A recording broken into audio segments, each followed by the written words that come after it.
Good morning students. मॉर्मेसी के online class में आप लोगों का एक बार फिर से स्वागत है। स्टैंडर्ड 8 में जैसा कि आप लोगों को मालूम है मैं चैप्टर 5 पढ़ा रही हूँ।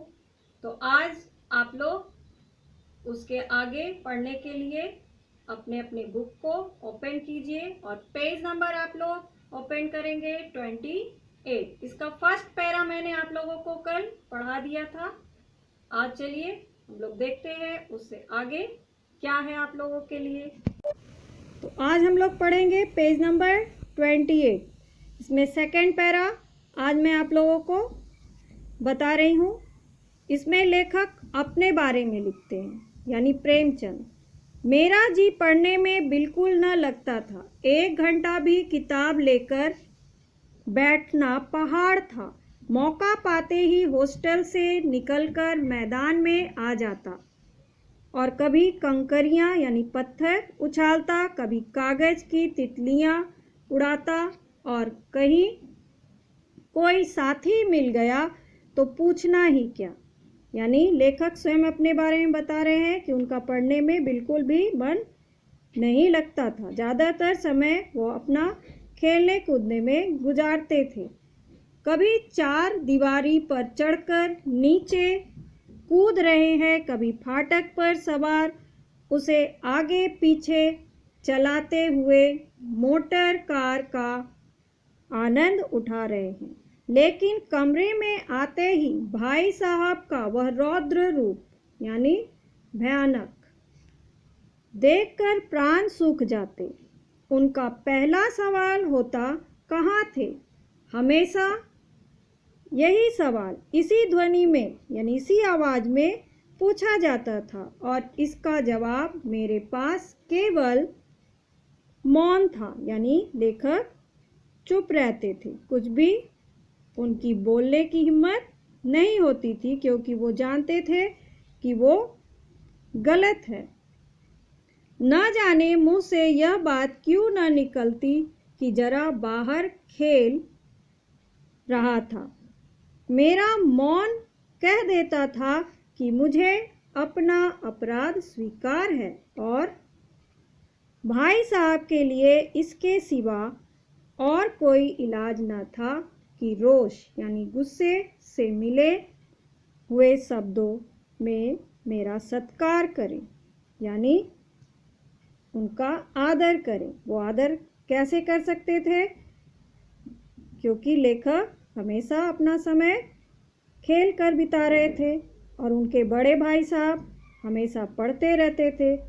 तो वो यही चाहते थे कि लेखक यानी प्रेमचंद भी उनकी तरह ही पढ़ाई लिखाई करे। उसके बाद देखिए नेक्स्ट पैरा, इस तरह अंग्रेजी पढ़ोगे तो जिंदगी भर पढ़ते रहोगे और एक हर्फ यानी शब्द न आएगा।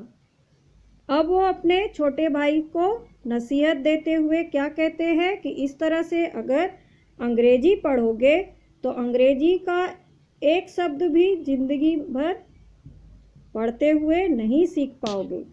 अंग्रेजी पढ़ना कोई हंसी खेल नहीं है कि जो चाहे पढ़ ले। नहीं, ऐरा गैरा नत्थु खैरा सभी अंग्रेजी के विद्वान हो जाते। नहीं, यहाँ पर देखिए नेक्स्ट में है, नहीं ऐरा गैरा नत्थु खैरा सभी अंग्रेजी के विद्वान हो जाते। यानी अंग्रेजी पढ़ने की बात को वो हंसी खेल नहीं मानते। यहाँ रात दिन आंखें फोड़नी पड़ती है और खून जलाना पड़ता है, तब कहीं यह विद्या आती है। और आती क्या है? हाँ, कहने को आ जाती है। बड़े बड़े विद्वान भी शुद्ध अंग्रेजी नहीं लिख सकते, बोलना तो दूर रहा। अब अंग्रेजी के बारे में वो क्या कह रहे हैं कि अंग्रेजी सीखना इतना आसान भी नहीं है। बहुत सारे लोग ऐसे हैं जो सही अंग्रेजी नहीं बोल पाते। और मैं कहता हूँ तुम कितने घोंघा हो कि मुझे देखकर भी सबक नहीं लेते। घोंघा यानी एक जीव जो बहुत आलसी होता है। तो पढ़ाई में लेखक सचमुच बहुत आलसी थे। वो ज़्यादातर समय खेलने में गुजारते थे। मैं कितनी मेहनत करता हूँ, यह तुम अपनी आँखों से देखते हो।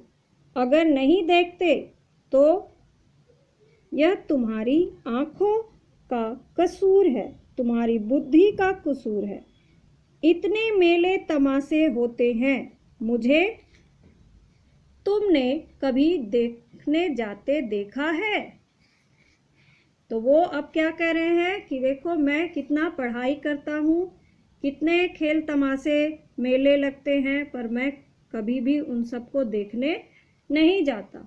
रोज ही क्रिकेट और हॉकी मैच होते हैं, मैं पास नहीं फटकता।